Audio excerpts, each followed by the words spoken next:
আপনার ID card কোথায় এই কথা বলার কারণে চড়া হচ্ছে সাংবাদিকের উপরে। কেউ আবার ভাইয়ের আইডি কার্ড নিয়ে এসছে, হ্যাঁ, কেউ আবার নিজের বোনের আইডি কার্ড নিয়ে এসছে। এই ফুটেজও আমাদের কাছে আছে। জিজ্ঞেস করার কারণে সাংবাদিকদের গালি দিচ্ছে, আবার ধাক্কাও দিচ্ছে। ধাক্কা দিচ্ছে। আচ্ছা, শুনলাম নাকি তার স্টার নিউজের সাংবাদিকের শার্ট ছিঁড়ে ফেলছে। আবার বলতেছে সাংবাদিকরা হিজড়া, তারা ভিউ বাণিজ্য করে, সত্য প্রচার করতে পারে না।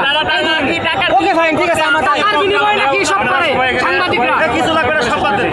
আমরা ওদের আন্দোলন বয়কট করছি আজকে আমরা। এবং সাংবাদিকরা